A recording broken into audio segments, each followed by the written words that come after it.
बिस्मिल्लाहिर्रहमानिर्रहीम। अस्सलाम वालेकुम। कैसे हैं व्यूवर्स? आई होप खैरियत से होंगे। मेरी फ़ैमिली बहुत ही खुश होगी, खैरियत से होगी और ईद बहुत ज़बरदस्त सी गुजरी होगी। अल्लाह ताला आपको अपने हिफ्ज़ व अमान में रखे, खुश रखे। तो यहाँ पे मैं बहुत ही ज़बरदस्त सी रेसिपी बनाने को दिल चाह रहा था और मैंने कहा क्यों ना आपसे भी शेयर की जाए। तो यहाँ पे बन रहा है जनाब बहुत ही ज़बरदस्त रेड वेलवेट केक, बहुत ही स्पंजी सा और डिलीशियस रेसिपी है आज की, बहुत आसानी से बनने वाली और मैं आपको कोशिश होगी कि बहुत ही आसान तरीके से आपको बता पाऊँ। और यहाँ पे मैंने 3 स्टेप में अलग-अलग से इंग्रेडिएंट्स रखी हैं ताकि आपको समझने में मसला ना हो। और सबसे पहले तो आपने जो पैन है उसको ग्रीस करके रखना है, ऑयलिंग करके बटर पेपर लगा के रखना है। यहाँ पे मैंने पैन तैयार कर लिया है ताकि एंड पे हमें ज़्यादा मसला ना हो केक को जब हमने बेक करना है। तो सबसे मेन स्टेप होता है अपने पैन को ग्रीस करके रखना है। और दूसरा, यहाँ पे जितनी भी इंग्रेडिएंट्स हैं वो आपकी फुल तैयार होनी चाहिए, सामने होनी चाहिए जब आप उसकी तैयारी करें, आपको किसी किस्म का मसला ना हो। तो वीवर्स, यहाँ पे मैं कढ़ाई में बना रही हूँ केक। तो मैंने पहले से ही उसे प्री हीट पे रख दिया है ताकि अच्छे से उसमें हीट आ जाए।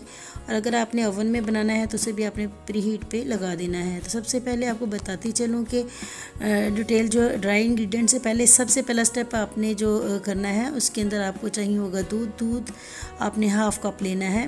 बल्कि मैं आपको इसकी तफसील डिटेल जो है डिस्क्रिप्शन में बता दूँगी। इसके अंदर मैं सिरका ऐड कर रही हूँ। दूध नॉर्मल टेम्परेचर ही था, बिल्कुल उस ना ठंडा था ना गर्म था, नॉर्मल रूम टेम्परेचर आपने दूध लेना है। और ड्राई इंग्रेडिएंट्स के अंदर सबसे पहले आपको मैदा चाहिए होगा और ये मुकम्मल आपको तफसील मैं आपको डिस्क्रिप्शन में दे दूँगी, वहाँ से आपने इसको देख लेना है और तैयारी कर लेनी है अच्छे से। बेकिंग पाउडर और मीठा सोडा है, जो बेकिंग सोडा होता है वो, और बेकिंग पाउडर दोनों चीज़ें, कोको पाउडर, ये चीज़ें मैंने इसके अंदर ऐड की हैं और इसे अच्छे से स्ट्रेन कर लिया है ताकि ये अच्छे से इसके अंदर से इसकी लम्स वगैरह, गुठलियाँ वगैरह सही हो जाएं। और ये अच्छे से तैयार करके मैंने एक साइड पे रख लिया है। और इसके बाद हमें चाहिए होगी यहाँ पे वेट इंग्रेडिएंट्स, जो सबसे पहले आपको इस बाउल के अंदर लेनी है। अंडा, यहाँ पे हम रूम टेम्परेचर ले रहे हैं। चीज़ें आपकी जो बेकिंग के अंदर जाएंगी सबका टेम्परेचर नॉर्मल रूम टेम्परेचर होना चाहिए। और अगर आप फ्रिज का लेंगे तो आपका केक अच्छा नहीं बनेगा। तो इसके अंदर अब मैं चीनी ऐड कर रही हूँ। चीनी आप चाहे तो आइसिंग शुगर ले लें, चाहे घर पे आप पीस के इस्तेमाल कर लें या नॉर्मल इस्तेमाल कर लें। और इसे अच्छे से आपने बीट करके फ्लफ़ी सा मिक्सचर इसका तैयार कर लेना है, बिल्कुल क्रीमी सा मिक्सचर। उसके बाद इसके अंदर वनीला एसेंस ऐड कर रही हूँ। तो आपने डिटेल जो है डिस्क्रिप्शन में चेक कर लेनी है। और बहुत ही ज़बरदस्त आज आपका ये रेड वेलवेट केक तैयार होगा, बहुत ही ज़बरदस्त, बहुत ही मज़े का फ्लफ़ी सा मॉइस्ट आज आपका जो केक तैयार होगा। यहाँ पे मैंने जो बटर लिया है वो भी रूम टेम्परेचर का लिया है, बिल्कुल भी ठंडा नहीं है ना ही ये गर्म है। ये इसके अंदर थोड़ा थोड़ा करके ऐड कर रही हूँ और अच्छे से बीट कर लेंगे। चाहे तो आप इसमें ऑयल भी डाल सकते हैं, लेकिन मक्खन के साथ आपका बहुत ही ज़बरदस्त सा फ्लेवर आएगा। फूड कलर ऐड करेंगे यहाँ पे रेड कलर।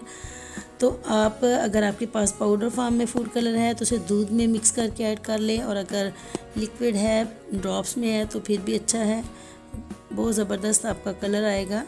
यहाँ पे मैंने ड्राई इंग्रेडिएंट्स अब इसके अंदर ऐड की हैं, बहुत ही आहिस्ता आहिस्ता थोड़ी थोड़ी करके आपने इसके अंदर ऐड करनी है। आप स्पैचुला के साथ भी अच्छे से फोल्ड करके इसे मिक्स कर सकते हैं, या फिर आप बीटर के साथ बिल्कुल स्लो मिक्स करेंगे, फिर भी आपकी ये बहुत अच्छे से मिक्सचर तैयार होगा केक का, बिल्कुल भी कोई मसला नहीं होगा। आपने तेज़ नहीं चलाना, स्लो आपने इसे करते थोड़ा थोड़ा ऐड करके इसने अब मिक्स कर लेना है। और जो लास्ट पे आपने जो दूध सिरका मिला के रखा था वो हमने थोड़ा थोड़ा अब इसके अंदर ये ऐड करना है ताकि ये अच्छे से इसके अंदर मिक्स हो जाए। और फूड कलर मुझे थोड़ा सा कम लग रहा है, आप इस स्टेज पे आके और भी ऐड कर सकते हैं। मैं इसे अब दोबारा थोड़ा सा और फूड कलर इसके अंदर ऐड करती हूँ। आप भी इसे देख लीजिए, जितना आपको पसंद हो आप ऐड कर सकते हैं। जो पाउडर फॉर्म में होता है वो थोड़ा कम ही इस्तेमाल जो आता है कलर, और अगर आपके पास ड्रॉप्स कलर हैं तो वो एकदम से बहुत ही ज़बरदस्त सा कलर आ जाएगा। तो यहाँ पे मैंने फूड कलर थोड़ा सा और ऐड कर लिया था और इसे अच्छे से फोल्ड करके तो मैं पैन में ऐड करती हूँ। पैन जो मैंने पहले से ग्रीस करके रखा हुआ था अच्छे से। तो यहाँ पे ये देखिए मैंने अच्छे से पैन के अंदर ऐड कर लिया है इसको, और इसे अच्छे से टैप करके तो आपने इसे अब कढ़ाई में रख देना है जो हमने अच्छे से प्री हीट होने के लिए रखी हुई थी। तो ये देखिए बैटर हमारा बहुत ही ज़बरदस्त सा तैयार है। तो यहाँ पे मैं इसे रखती हूँ कढ़ाई के अंदर, और इसे हम रखेंगे टू 45 मिनट के लिए हम लो टू मीडियम हीट पे इसे बनाएंगे। तो ये देखिए कितना ज़बरदस्त मैं आपको दिखा रही हूँ, केक बेक हो रहा है। यहाँ पे 5 मिनट के लिए मैं इसे और बेक करूँगी तो ये बहुत ही ज़बरदस्त हमारा केक तैयार हो जाएगा। तो यहाँ पे मैंने केक को निकाला था, अंदर आप जो स्क्वेयर्स या फिर नाइफ़ के साथ अच्छे से चेक कर लें, बेक हो गया तो उसे आपने निकाल लेना है। मैंने निकाल के अच्छे से स्लाइस कर लिए थे और साथ ही इसके लिए हम सिरप तैयार करेंगे। तो यहाँ पे दूध के अंदर मैंने कंडेंस मिल्क ऐड करके अच्छे से इसे मिक्स कर रही हूँ ताकि ये सिरप बहुत ही फ्लेवरफुल हो जाए। यहाँ पे ये देखिए मेरे जो स्पंज मैंने काटे हुए हैं बहुत ही ज़बरदस्त से सॉफ्ट से हमारे ये स्पंज तैयार हैं, बिल्कुल मॉइस्ट हैं, बिल्कुल हार्ड नहीं हैं, बहुत ही ज़बरदस्त हमारे ये तैयार हुए हैं। तो वीवर्स यहाँ पे आपने स्पंज तो देखे, इसकी फ्रॉस्टिंग तैयार करते हैं। उसके लिए मैंने व्हिपिंग क्रीम ली और इसे अच्छे से बीट किया। उसके अंदर मैंने क्रीम चीज़ ऐड की थी 4 टेबलस्पून।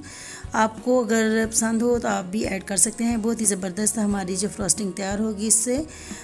और फ्रॉस्टिंग करते हुए जो आपकी व्हिपिंग क्रीम है उसको बहुत ही ठंडा होना चाहिए, फ्रीज़र में आपने रखना है उसको, नॉर्मल नहीं होना चाहिए। अच्छे से ठंडी होगी तो आपकी व्हिपिंग क्रीम बहुत ही ज़बरदस्त, आपकी फ्रॉस्टिंग बहुत अच्छी होगी। यहाँ पे सिरप मैं इस पर लगा रही हूँ सबसे पहले, जो दूध के अंदर हमने कंडेंस्ड मिल्क ऐड करके बनाया था। और उसके बाद मैं लेयर बाय लेयर इसके ऊपर फ्रॉस्टिंग लगा के अच्छे से हम अपने सारे स्लाइस जो हैं केक के हमने काटे हुए वो अच्छे से तैयार कर लेंगे। और सब पे बारी बारी आपने ये सिरप लगाना है ताकि अच्छे से मॉइस्ट आपका जो केक है वो तैयार हो। बहुत ही ज़बरदस्त, वैसे भी बहुत ही अच्छा सा मॉइस्ट हमारे स्पंज तैयार थे, लेकिन जब आप सिरप लगाएंगे तो और भी अच्छा सा होगा। सब पे मैंने अच्छे से जो लगा के फ्रॉस्टिंग, तो मैंने इसके ऊपर अब जो क्रम्स का एक लेयर बचाया हुआ था मैंने अपने ब्रेड का, उसके क्रम्स बना के तो मैंने अच्छे से इसकी साइड पे लगा लिए। तो ये देखिए कितना ज़बरदस्त सी लुक आ रही है। इसके साथ हमारी केक की क्रम्स आपने बना लेने हैं। इसका एक जो लेयर है वो आपने बचा लेना है केक का। तो उसके साथ ये देखिए मैंने ऊपर भी एक छोटा सा बाउल रख के जगह बचाई वाइट कलर की, और साइड पे मैंने सारे क्रम्स लगा लिए थे। इस तरह से आप भी अपने केक को खूबसूरत बना सकते हैं, बहुत ही ज़बरदस्त बना सकते हैं। इसे अच्छे से ठंडा करके तो फिर इसे आपने जो केक को काटना है, बहुत ही ज़बरदस्त आपका स्पंजी सा ये केक तैयार होगा। तो व्यूअर्स आपको बताती चलूँ कि ये छोटी सी खुशी थी, मेरी गुड़िया की बर्थडे थी, तो मैंने कहा चलिए आपसे भी शेयर करती हूँ। बहुत ही ज़बरदस्त और मज़े का मॉइस्ट केक था, सबने बहुत पसंद किया और एकदम से फिनिश हो गया। माशाल्लाह से सभी बैठे हुए थे और सबने बहुत ही शौक़ से खाया। तो प्लीज़ आप इसे ज़रूर ट्राई कीजिए। तो आई होप आज की ये रेसिपी आपको बहुत ही आसान लगेगी, जबकि आप डिस्क्रिप्शन में जाके देखेंगे डिटेल के साथ हर एक चीज़ इंग्रेडिएंट्स तैयार करेंगे और केक बनाएंगे तो इंशाल्लाह आज का केक ये आप बहुत ही आसानी से बना पाएंगे। तो व्यूअर्स ये केक इतना सॉफ्ट था कि इसे चाहे आप फ्रिज के बाहर भी रखेंगे तो ये ड्राई नहीं होगा। बहुत ही ज़बरदस्त मॉइस्ट केक था। आई होप कि आज की रेसिपी मेरी फैमिलीज़ को बहुत ही अच्छी लगी होगी। प्लीज़ आपने इसे ज़रूर ट्राई करना है, ज़रूर शेयर करना है मुझे कमेंट्स में जाके कि आपको आज की रेसिपी कैसी लगी। तो इंशाल्लाह आइंदा भी आपके सामने इस तरह की मज़ेदार सी और भी रेसिपीज़ लेके आती रहूँगी। ईद के हवाले से काफ़ी सारी रेसिपीज़ मैंने बनाई थी, मेरी तबीयत कुछ बेहतर नहीं थी तो मैं आपसे शेयर नहीं कर पाई। इंशाल्लाह वो रेसिपीज़ भी आपसे ज़रूर शेयर करूँगी। तो प्लीज़ आप उन्हें देखना है और बताना है, कमेंट्स में मुझे ज़रूर बताना है कि आपको मेरी रेसिपीज़ कैसी लग रही हैं। तो प्लीज़ चैनल को सब्सक्राइब करते रहें, बेल आइकन को ज़रूर प्रेस करें और इसी तरह से दुआओं में याद रखें और अपना खूब सारा ख्याल करें। और इंशाल्लाह मिलते रहेंगे बहुत ही ज़बरदस्त रेसिपीज़ और रेमेडीज़ के साथ। फ़ी अमानिल्लाह, अल्लाह हाफिज़।